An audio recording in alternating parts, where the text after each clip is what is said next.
Kia ora tātou katoa, e hui tahina I tēnei rā. Greetings and welcome to today's Resilience Challenge webinar. We'll just get things underway as people are being admitted into the session. Thank you all for joining us. I'll just open us with our Resilience Challenge karakia. Ke mihi e te pō, rangahoe te ao, kia iorangi, kia io whenua, kia ngā mata o te ariki, kia mata nuku, kia mata rangi. Kia reira koe I tānei te waiora, ko ngā mongoru, ko ngā awa parawhenua here ute ke tai kia tangaroa e, ko koe, ko au, ko tauane, whiti au, whiti ora, ara mai te toki, haumi e, hui e, tai ki e. Kia ora, welcome everybody, and thank you for your interest in today's webinar. Given the number of registrations, clearly a topic of broad interest.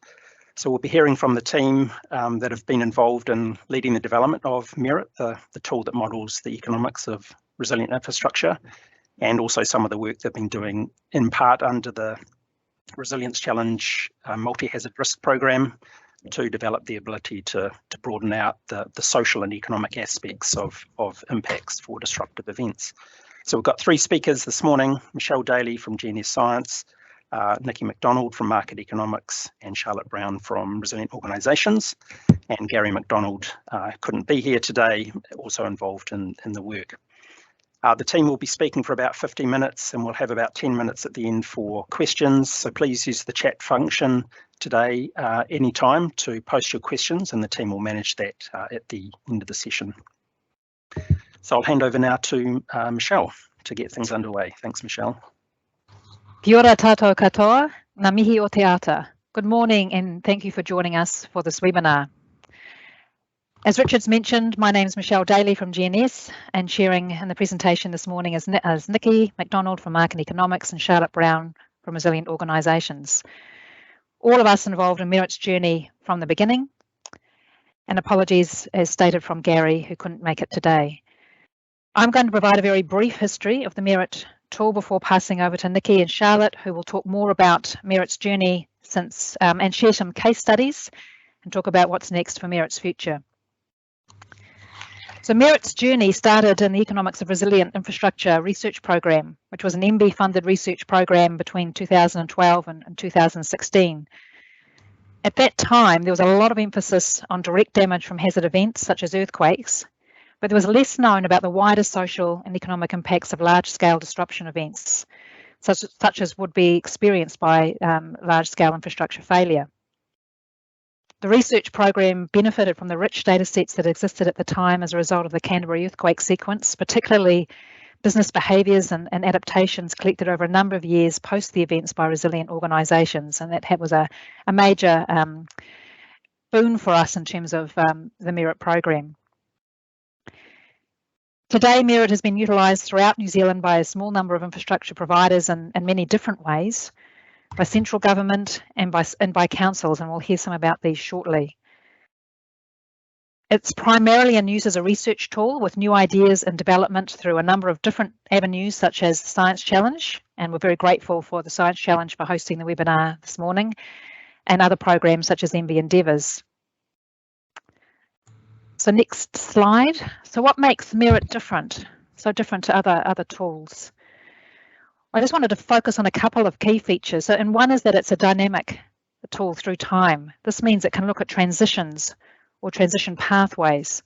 So not just arriving at a specific outcome, such as a GDP or value added, it can explore the pathways taken by different sectors of the economy to arrive at that outcome. We can explore a range of features and work backwards, and work backwards to explore and evaluate the interventions that need to be put in place and when to arrive at those different futures. So quite a powerful tool. Merit also accommodates emergent behaviours. That is, it moves away from that direct damage and explores the felt impacts of the end user as a result of the damage, and assesses likely behaviours and decision points required as a result.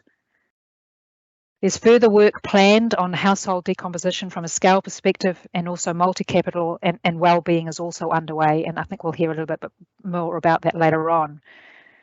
So with that, I'm just going to hand over to Nikki, who will take us through the history and evolution of Merit in a bit more detail. Thank you, Michelle. So with Gary MacDonald unable to make it today, I'm going to take entire charge of running through a quick history of merit and a whirlwind tour of the various applications.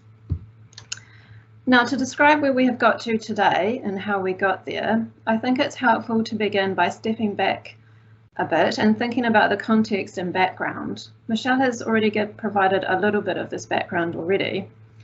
So if we look at descriptions of disruptions or disasters, such as in this diagram from the United Nations, we can see the common metrics of people impacted, human casualties, and the value of damages to assets. I don't want to imply that there wasn't more nuanced work out there, because certainly there was, but in terms of economics at least, measuring asset damages has always been very dominant. But clearly not everything can be well represented by the value of physical asset damages. Take, for example, a drought situation where we might have a large disruption to an economic system, but not actually any physical asset damages. Take another example of damages to the pipeline conveying petroleum products between the Marsden refinery and Auckland, which did happen back in 2017. Probably the cost of repairing a section of the pipeline is relatively small compared to the magnitude of potential disruptions, given the lack of redundancy that existed, particularly with regards to the distribution of aviation fuels. So the value of asset damages is not always the best proxy for the actual disruption or hurt experienced. In economics, we often see equations that describe the flow of output or income within an economic system as being dependent on the quantities of capital and labour available.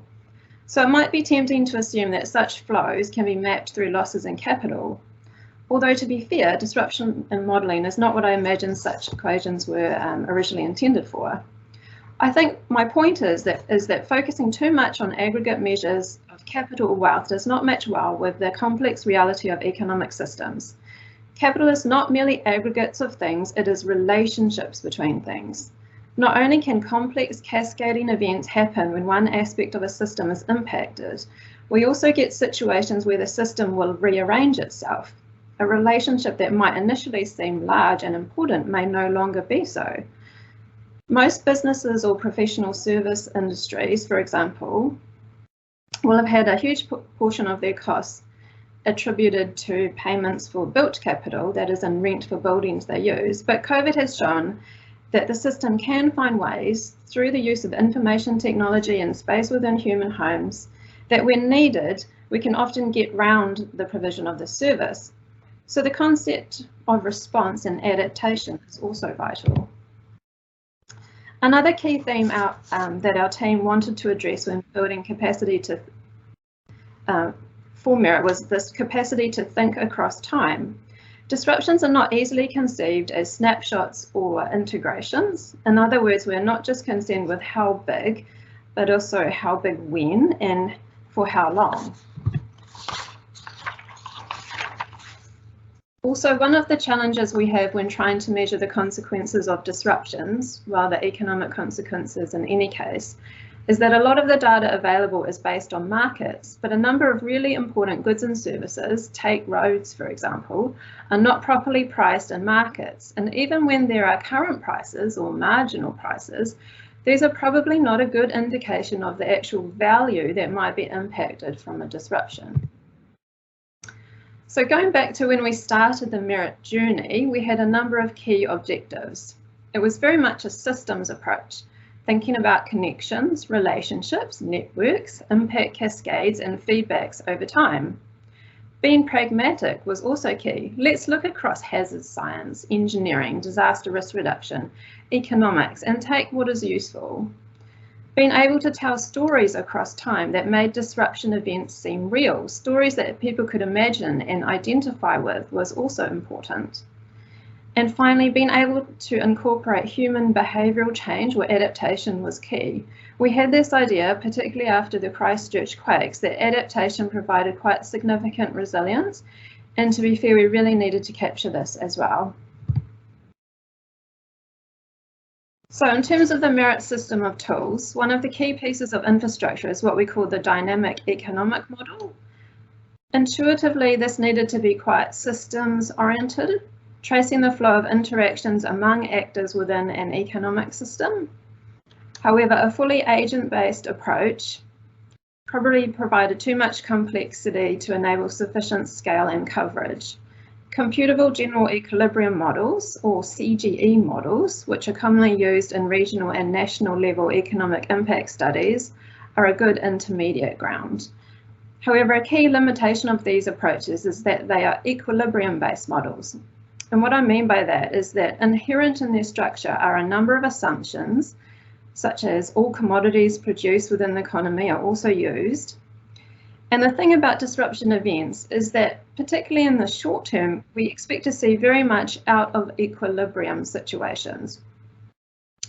So what we basically did was we took the key features of a CGE model, but turned it into a system dynamics model that incorporates self-regulatory feedbacks. These mean that the system is constantly seeking equilibrium over time, but it is not a condition for the model to solve. The dynamic economic model has been used across most of the merit studies that have been undertaken, although not everyone. It is the key way we trace the propagation of disruption events via changes in income flows, prices, and the sale and purchase of commodities by economic actors. It produces a variety of output metrics such as GDP, gross national income, industry value added, employment, and balance of trade, and so on. A second key piece of the merit toolkit is the business behaviours model. In our original MBIE funded science project, the goal was mainly to simulate infrastructure disruptions. The business behaviours model basically says, if a business of a certain industry type experiences a disruption in the provision of services from one particular infrastructure type, or possibly multiple infrastructures, how can we expect the level of production in that business to be initially impacted and then recover over time? We call this tracing business operability. The initial data came predominantly from a survey of businesses post the Christchurch quake. As businesses didn't just experience infrastructure disruptions, but also damages to their premises and disruption to their general neighbourhood, etc. This was also taken into account in the model.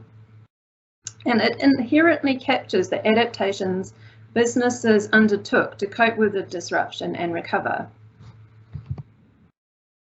The first few merit studies trialled scenarios of single infrastructure failures. So we looked at case studies of electricity outages with Transpower and Vector, and a scenario of a significant Auckland water supply disruption with Watercare. Now the scenarios tell us the physical damages to the network, but the business behaviours model needs information on how users actually experience infrastructure service provision. To get from one to the other, there's often a series of steps involved, such as taking network modelling of infrastructure systems. Our loss modelling experts at GNS undertook much of this work. We also undertook other single infrastructure studies. For example, we looked at a scenario of a Littleton port disruption and the closure of the Manawatu Gorge. And it became apparent that particularly for transportation, there were some repeated network analysis steps required. Some of this was developed up into specific merit tools or capabilities. Then, working with the New Zealand Transport Agency, Waka Kotahi, we delved into providing some online delivery of merit tools. With Abley Consulting, we basically took a version of the dynamic economic model and the network analysis and created an online app. Users can select road segments that may be out, and then the app displays changes in economic reporting variables such as annual GDP. In 2018 and 19, we undertook a merit-based study of fuel disruption scenarios, with our final report provided as part of the information to the government inquiry into Auckland's fuel supply disruption. The peculiarities of fuel as a critical infrastructure, it necessitated us to modify the business behaviours model to consider the role of reserves and stocks as a mitigation that delays the onset of disruption. And we also needed to incorporate the behavioural changes such as fuel rationalisation, working from home and so on, as adaptations that reduce the impacts of disruption, as well as changes in household consumption patterns and changes in international markets. Our Merit team has also looked at several large disruption scenarios involving losses in service of multiple infrastructures. This included undertaking an early assessment of the impacts of the Kaikoura quake for the government shortly after the event happened. I'm not going to go into too much detail on this, as Charlotte will present the Wellington case study in a few moments. I just wanted to make the point that these studies brought into focus the need to consider thresholds, that is, levels of disruption that, if reached, might make some significant changes to the economic system, or socio-economic systems, particularly in terms of people and businesses relocating. Now, we've had two initial PhD students who incorporated Merit within their programs of study under the Resilient Science Challenge. Both students are now nearing completion. Robert Cardwell, he considered volcanic eruption scenarios within the Auckland volcanic field and used the Merit dynamic economic model alongside land use change simulations. His work in particular considered the dynamic interplay between land use, economic and built environmental systems during the recovery rebuild phase. And then we also have Ashton Eves, who also studied at Auckland University. His PhD has been on the topic of decision making under uncertainty, looking at options for communities increasingly subject to coastal inundation and sea level rise under climate change within the Hawke's Bay. And he was particularly interested in the financing of management retreat options. Currently we have Duncan Grimson, who recently commenced a PhD at Massey University. His topic is looking closely at supply chains and how these change over time and in terms of creating dynamic resilience. In terms of what's currently happening, we have two major programs of Merit work. The first is the Multi-Hazard Risk Model program within the Resilience Challenge. There are many researchers involved. We're working particularly with colleagues from Massey University, University of Canterbury and NIWA, and we're looking at a multi-hazard risk scenario for a case study area in the Bay of Plenty. The second program of work is the He Maunga Puia Endeavour Research Program, which is about building resilience to Taranaki volcanic events. Again, there are many organisations and researchers involved in this program and a number of different parts that we will be working through. Right at the moment, we're working with colleagues at Canterbury University to model eruption scenarios utilising Merit. In terms of extensions within these programs, one key area is moving away from single scenarios to exploring multiple scenarios that help us to capture different sources of uncertainty. Also thinking cleverly about how we can reduce all of this complexity of different outcomes into something that might be useful to decision makers. So linking into the emerging decision making under uncertainty processes and techniques. A colleague at Lincoln University is helping to bring in some of this thinking also from the climate change adaptation space. Both the Science Challenge and He Maunga Puia work streams are looking at volcanic events, which by their very nature require consideration of not just single one-off hazards, but multiple events and potentially cascades that occur over possibly long durations. For example, eruptive events that deposit materials through a catchment that when combined with weather events cause lahars, and longer term changes in hydrological systems as volcanic materials move through over time, which may cause damming and flooding events. This is all a big part of the hazard and loss modelling components. The nature of the dynamic economic model as well also lends itself to being able to trace multiple sequential events. For me, I'm very much interested in considering also the behavioural change that is possible over long-term disruptions. For example, how repeated calls to evacuate or change behaviours might cause fatigue, or how complacency can take over for those who have thus far been unaffected. I think we can all identify with these ideas given our recent experience with COVID. Moving towards more of a wellbeing focus, as Michelle mentioned, in terms of outputs from models is also a focus in these work programs.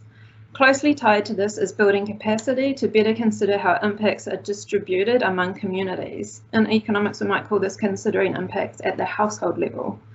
We are fortunate to have links to researchers who have been involved in building the household level bipartite network model that has been used in various COVID modelling applications, and so we're in the process of investigating how this can be utilised in merit extensions. And this is part of the wider merit philosophy of bringing together the best in data science and system science. Again, if we're thinking about extensions, I believe it's important to consider wellbeing not just as an outcome that we want to measure, but part of the system itself. One type of wellbeing outcome impacts other wellbeing outcomes, but also human systems are reflexive systems. We are constantly thinking about what our wellbeing outcomes might be and then trying to change this by changing the system itself. And now I'm just going to hand over to Charlotte to talk about the Wellington Resilience Program business case. Thanks, Nikki. You can flick to the next slide. The 2018 Wellington Resilience Project was a step change in lifeline vulnerability assessments. So the Wellington Lifeline Group realised the importance and need for collective resilience planning, given the interdependencies across the infrastructure systems. They wanted to understand what the economic impact of a major event would be on the region and how much impact could be reduced through strategic investment across infrastructure systems. So the Merit team worked alongside Oricon and the Wellington Lifelines Group to understand their current exposure, identify and prioritise potential resilience investment options, and to evaluate the economic impact with and without a proposed investment plan. Next, Nikki. So for this, we used a scenario-based planning approach where we started with a hypothetical Wellington fault earthquake, a magnitude 7.5 event, as a probable and significant event the region was preparing for. So I'm just on this slide, I'm just going to go through the overall process of the merit modelling, and then I'll go through in more detail some of the individual steps. So we start off with having the event occurring, so the physical disruption, and then we look at the direct impacts on the infrastructure. So that includes transportation infrastructure, fuel, road, rail, airports, also the non-transport infrastructure, so water, electricity, etc.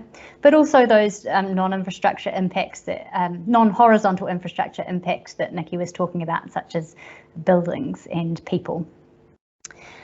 So next, click next, Nikki.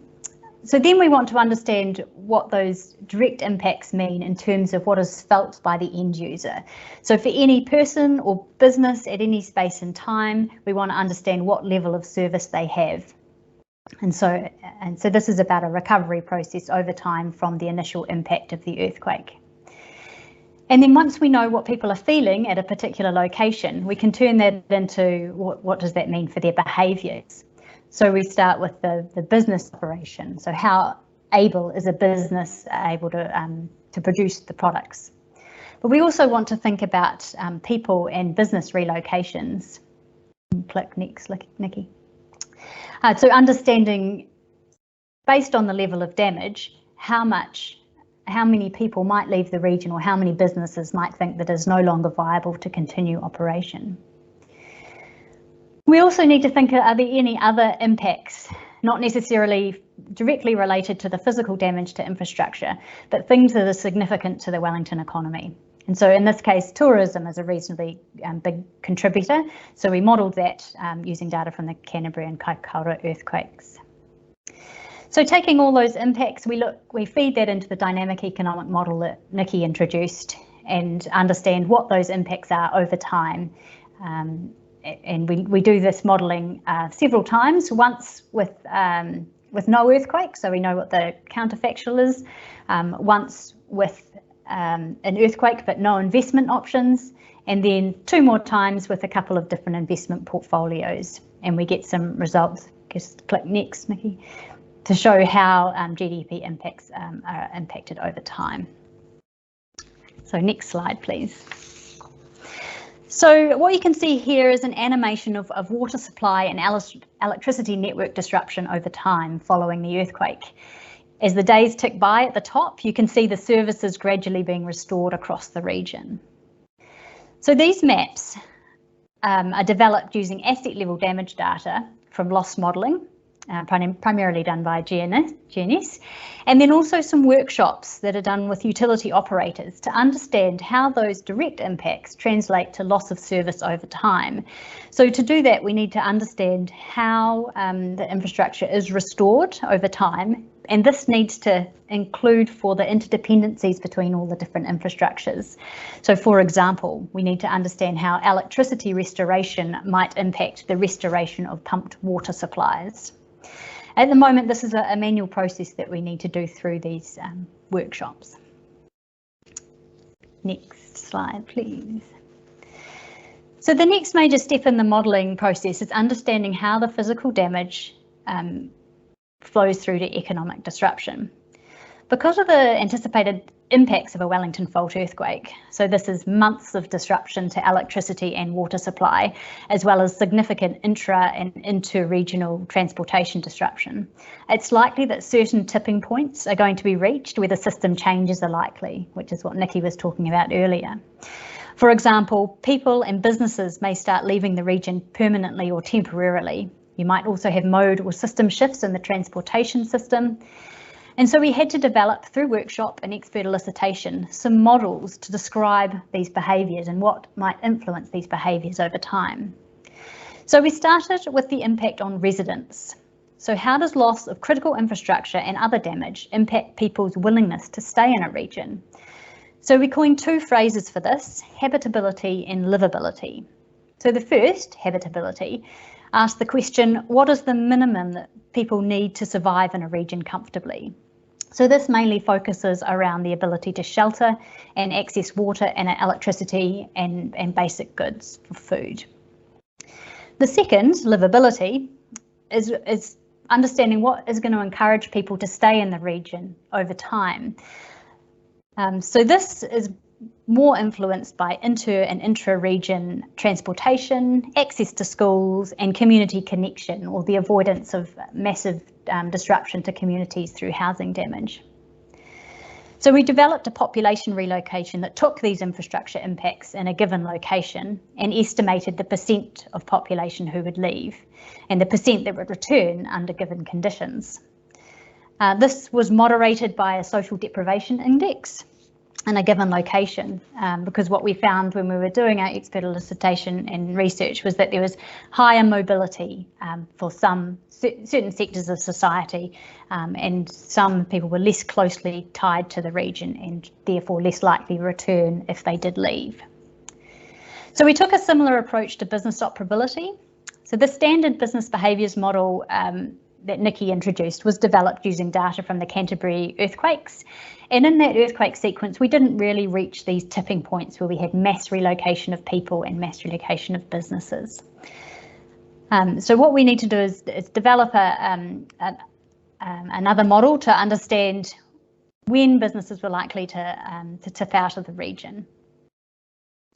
And also whether there was likely to be an increased delay before businesses could even start the recovery process due to the lengthy and considerable disruptions to infrastructure.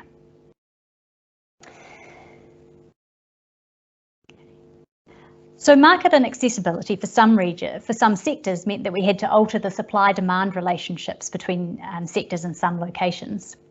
Similarly, we had to estimate the impact of the earthquake and damage on tourism in the region. And we drew on the Canterbury and Kaikoura earthquakes to do this. And this was largely resulted in a redistribution of tourism to other areas in New Zealand. Nikki, I'll just let you know we've got a different view now. We can see you and the screen, which is fine. I'll just keep going. And last is the consideration of how roading and port disruption would affect regional and national supply chains. Next slide, please, Nikki.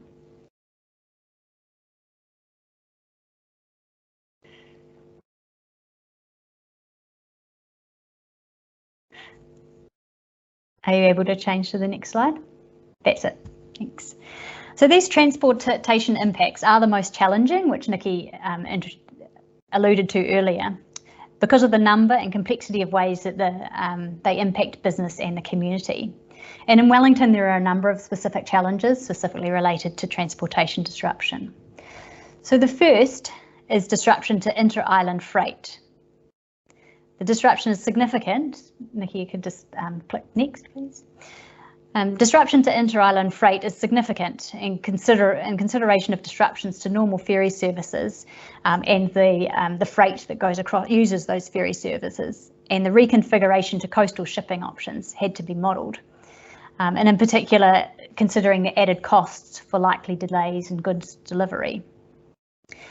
Similarly, we needed to consider the impact of disruption to import and export through Centreport, that's Wellington's main port. So goods had to be rerouted through other ports such as Napier and Tauranga, which created additional demand for road transportation services and therefore costs. Third was the accounting for the road islands that were likely after a Wellington earthquake. So for those who don't know, when a large earthquake is going to occur during in Wellington, it's likely there's going to be inaccessibility between certain parts of the Wellington region.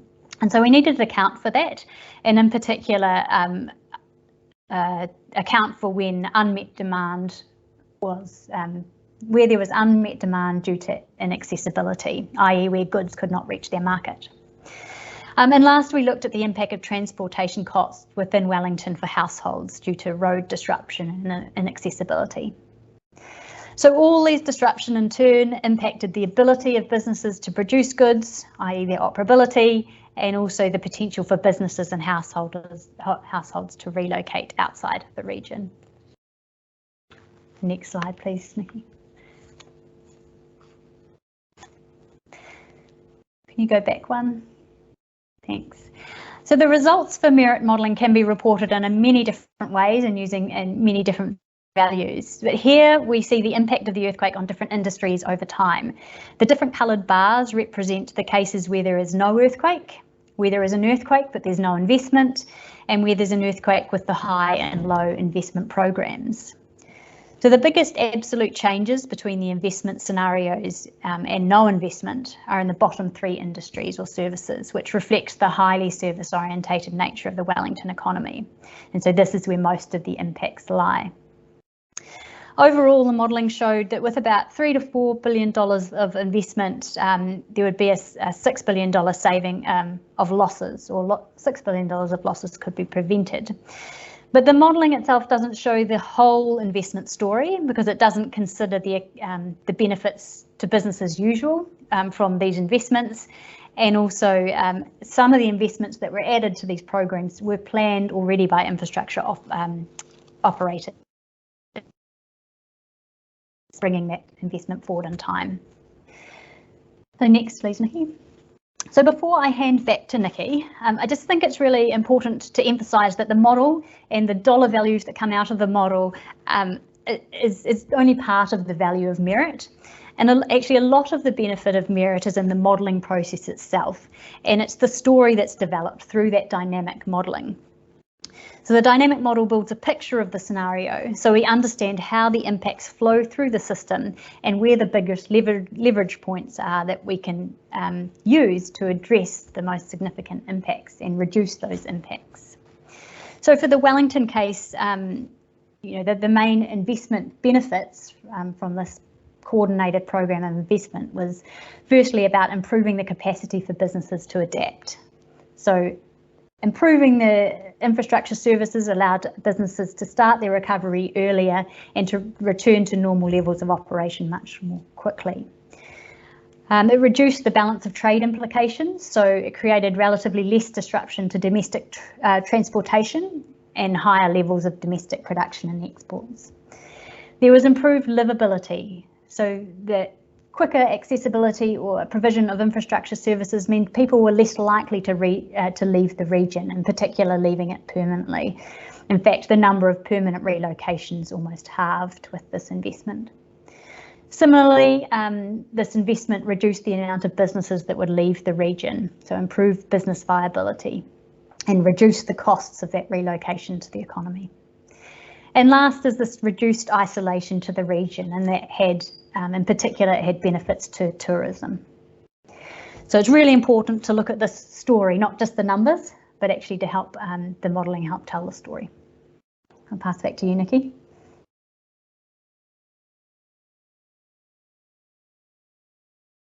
You're on mute, Nikki.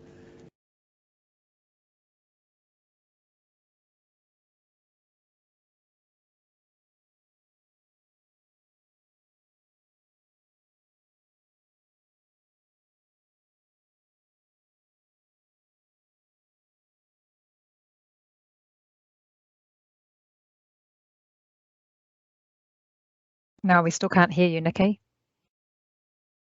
And we're not seeing the presentation any longer.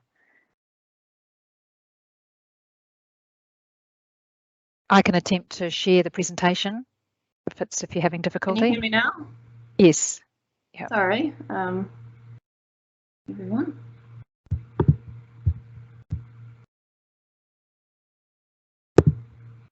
Sorry about that.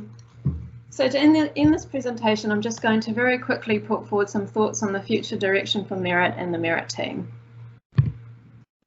So to start with, I think I have shown through the quick run through of some of our case studies or applications that there is somewhat of a cascade that we try to capture from an initial hazard or disruption event, tracing it across systems and eventually leading to wellbeing impacts.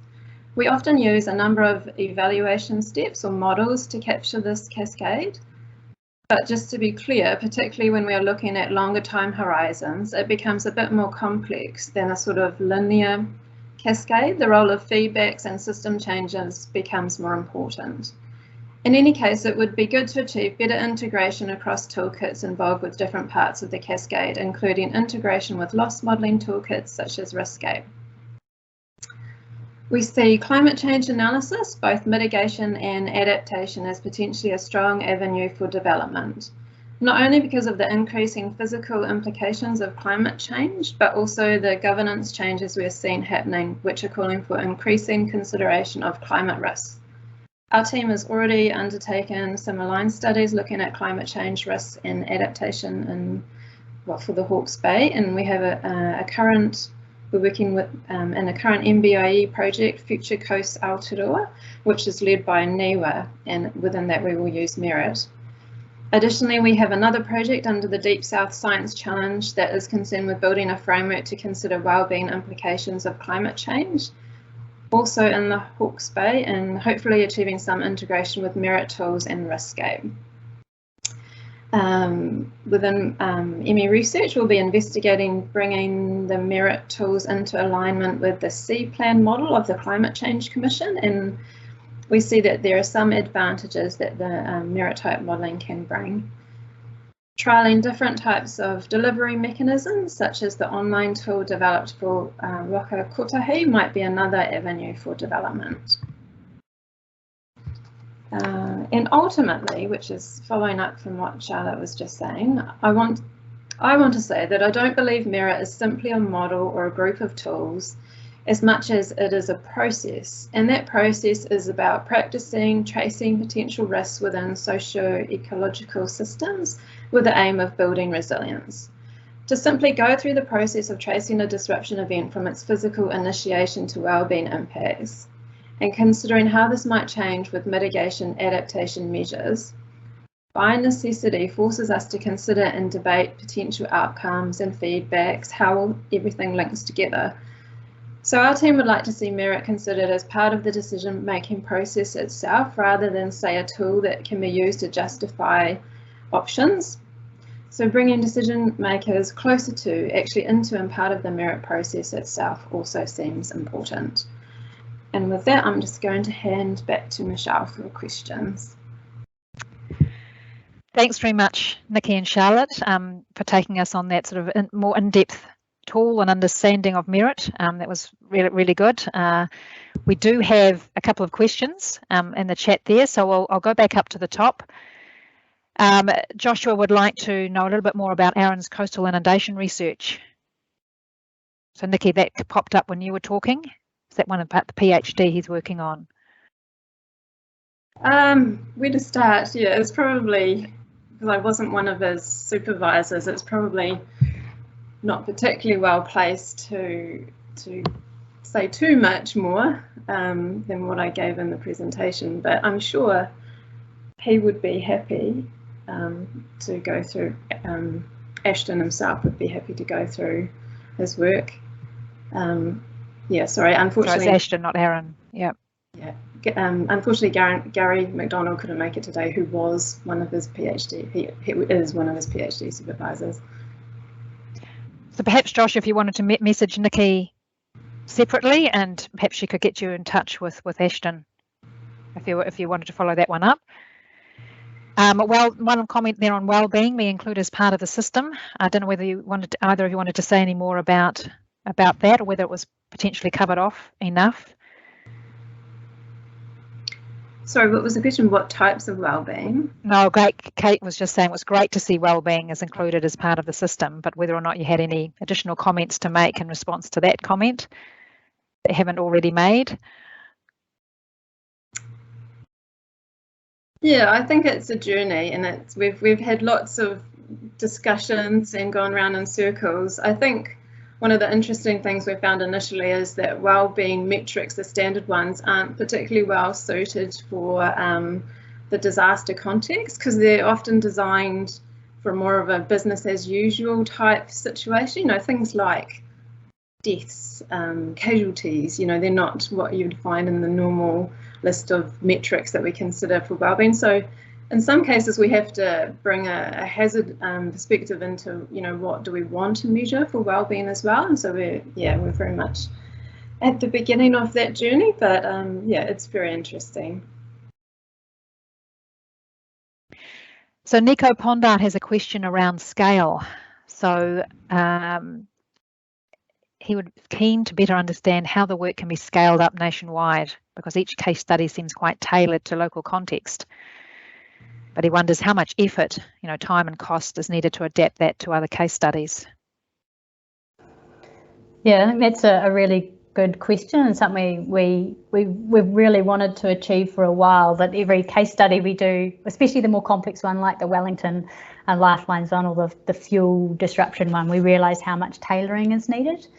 I mean, we have got tools like the Transport Merit, which is a tool that Waka Kotahi own and use on a semi-regular basis to help them determine whether or not they are going to invest in different roading upgrade options or routing options.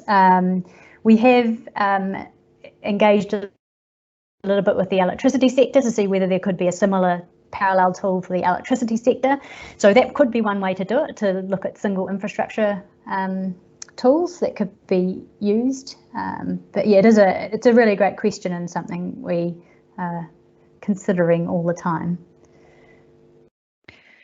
Yeah, it is quite tricky. I guess at the moment we're responding really, aren't we, to specific case studies to just keep developing the functionality of the tool. And so the more work that we do, we can actually address sort of questions like that in terms of the scale up, simplification of the tool. You know, there's a whole variety of things that we could be looking at if we had, you know, more time and more funding. And part of it is thinking about how people would interact with the tool and how much they would need to change the tool. So there's, because we don't want people to be applying it in an inappropriate situation. So making sure that is tied off as well. We have another question here around relating to the Wellington program business case around the transport links. We went into the transport links. This question came in the chat before you talked about the transport modelling part, Charlotte, so maybe the question's already partially answered, but it's given that a Wellington earthquake would destroy transport links, how do you model the impact of people's ability to leave? Yeah, so through that process, and I can't remember the details of how we came up with this number, but we estimated that about 10,000 people could leave via the port each day. So we kind of had a ration and developed a sequence of people leaving the region over time. And then once the road links came on, people could leave that way as well. So there was kind of a story we built about people being sort of like emergency evacuations for people who are injured, or people whose needs couldn't be met in a post-Wellington scenario. So maybe inmates, for example, might need to be relocated. So we had those kind of emergency evacuations. We had some strategic evacuations, was kind of the next step, where people who perhaps had key government roles who couldn't fulfill their role being in a very disrupted environment, they were moved, and then maybe other key business leaders might also leave during that stage. And then we started to have this voluntary relocation of households and then businesses. So there was kind of the story we mapped out, and we controlled it by the amount of people we could physically evacuate from the region over time as the scenario extended. Thanks, Charlotte. There's a question here around the Auckland Harbour Bridge. Have we discussed the closure of the Auckland Harbour Bridge, which happens from time to time? It can be very disruptive. I don't know whether Robert's thesis addressed any of that in his one on Auckland. I can't remember if it's closed or not. I believe we did trial with the NZTA tool looking at the Harbour Bridge closure. Yeah, I mean, if it's rerouting, that's sort of one part of the story, which is what's covered in the NZTA application. Yeah, but the difficulty with that one is that when do people decide not to travel because of the congestion? And yeah, so that's we haven't considered that bit as yet, but we could. It's just, yeah, it hasn't been something that we've needed to invest in at the moment. No, we haven't had a specific scenario or a specific issue that's brought that particular problem into the forefront, have we? Not yet. Yeah, we didn't do that, but I'm thinking about we did an Auckland volcanic scenario as part of the initial development of Erie, and that included the disruption to the some of the bridges down south, the Mangere Bridge, I think it was. So that created a lot of disconnection and challenges for freight movements and people movements as well. So we have done similar studies. Yeah, yeah. We have a question around, actually a little bit more information around the actual modelling of the earthquake itself, and the second part to that was whether MERIT, we'll do the second part first, whether MERIT was transportable to scenarios in other countries. So we have actually done a piece of work, or tried to do a piece of work with the Indonesian government, who are very interested in adopting a tool like MERIT at a national scale level. So we were in talks with the Indonesian government there for a while, and prior to COVID, and that hasn't gone anywhere since then. So we have to potentially have those discussions and see whether there is still interest or where they're at in their post-COVID world. But I think there's a bit of work to be done in the social accounting matrices. So Nikki, I think, you know, in terms of it is transportable to other countries, but there's quite a bit of prep work required. Yeah, that's pretty much correct. So there's, you know, obviously lots of different data sets required to build up the types of models that we use, and so it's a matter of getting those together right through, I believe, from, you know, the loss modelling and building layers and infrastructure layers right through to the economics, where Michelle was mentioning the social accounting matrices. So there's sort of basic economic data that describes the flow of income and goods and services around an economy. So we'd need that sort of information, at least for the dynamic economic model. I mean, most countries have that level of information. In fact, in Indonesia, they had those social accounting matrices more or less developed. So we wouldn't be, it just depends really on the level of maturity of each country in terms of whether they have that data and information available. In terms of the first part, I think that's sort of the physical. I can't answer that question off the top of my head in terms of the detail around that. I don't know, Charlotte, whether you might have any of that. There is a lot of information in the reports, and all the reports around the Wellington Program business case are online. If you go to the Wellington Lifelines group page, they've got the reports there, and there's quite a lot of information on the specifics of actually the scenario earthquake and how it was modelled, and a lot of the direct damage information there. So unless, Charlotte, you wanted to add anything, we might move on from that and just leave that one there. No, I think that's the loss modelling team, which is primarily GNS. The GNS team. Yep. Yep. And I think we'll just want to focus on the economic component and focus on perhaps just focus on the questions that are targeting that. There's a question here from Joe. Tangata whenua will never leave their boundaries regardless of disaster size or strength. Habitability and livability for tangata whenua may change to meet the challenges ahead, but the response for a quick and safe recovery would prevail. Has the project or the team considered preparation to recovery response models for our Māori population in the research and studies? Good question. Yeah, that is a good question. It's very much been at the front of our thinking as well, that idea that yes, it's, you can't replace locations, especially for tangata whenua. Within the Taranaki project, we've still got a number of years left, but that's possibly one thing that will come up that we'll look into. But yeah, I agree. That's a really key thing to be thinking about. Yeah, I think we would love to apply merit thinking to that and expand into that. I think that's really critical and important, and an important next step in the development of the tools.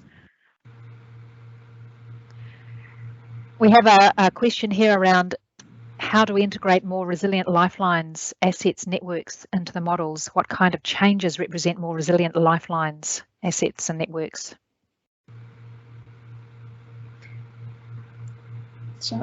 Me.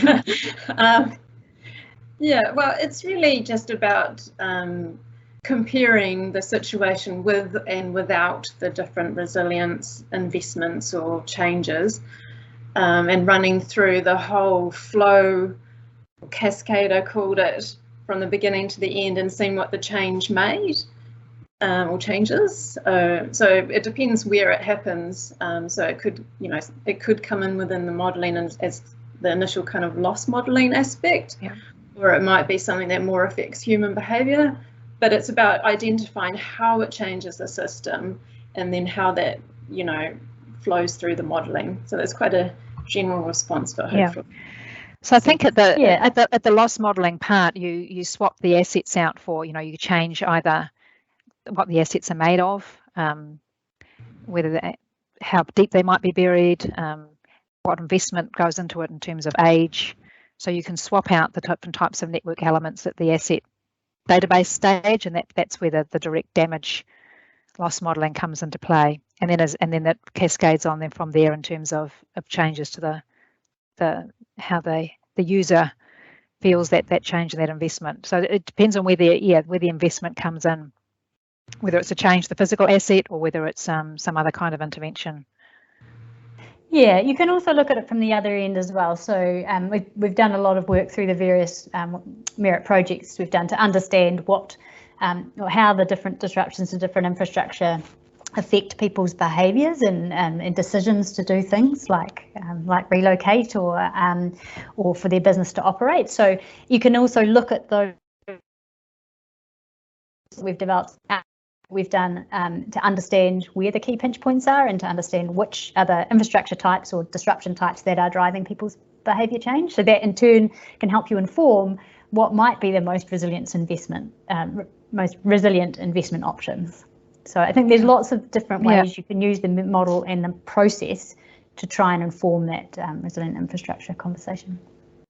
That's right, and it's not just about if the physical asset, it's about the emergency response processes, the decisions that are made, the behaviours, all of that. So it's quite there's quite a lot in there. And as Charlotte's pointed out, it's part of the power of merit can actually help to identify what those changes are that are more important in a particular context than others. I've got one here around animals in the context of wellbeing. So MPI have a responsibility for animal welfare in emergencies, which is an element of social wellbeing. Is there any way we could overlay data such as companion and farm animal numbers to model the impact on animal welfare Yeah, it's really interesting that that question came up, because we've, in the work in the Taranaki study, that's more and more come up that there's such an interplay between animal welfare and human well-being as well. One idea is that perhaps one way to reduce human risk is to target, reducing risk to humans, is to actually reduce risks to animal welfare, because of the fact that people are so connected with their animals and don't want to leave them when there's risks.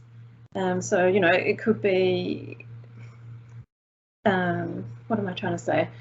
Yeah, there's a strong connection between them, and then we're actually going to be looking, that is a planned piece of work that we're going to be doing a project on, how can we improve resilience, looking at the connection between humans and animal welfare. Thanks, Nikki. Look, there are a number of other questions in there, and some of them are really interesting, but I'm just aware we've at time. So, Richard, how can we handle of the other questions? Can we respond to them separately outside the webinar? Yeah, absolutely. We'll keep a record of those and endeavour to follow up. We can do that outside the meeting. Great, thank you. So maybe at this point we'll sign off. We'll say thank you to everybody and hand back to you, Richard. Thanks, Michelle, and to Charlotte and Nikki for the presentation, and mihi nui kia koutou for your participation today. It's been really gratifying to see the level of interest in the topic in the area of research and the involving uses for the tool. And yeah, as I mentioned, we'll try and follow up on the various questions, especially where you are seeking more information on aspects of the research. So there will be a full recording available shortly. We'll email out that link to those of you that registered, and also a link for a feedback survey. Look out for information from us on our next webinar, which is scheduled for the 28th of April.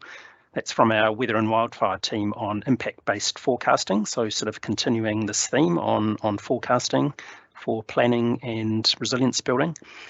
Thank you again. I'll just close us out with a karakia. Ka whakaerehia te tapu, mena kōrero ki runga, kia wātia ai te ara, kia tūruki whakataha ai, kia tūruki whakataha ai, haumi e, hui e, tai ki e. Ka nui tēnei, that's it for now. Kia ora.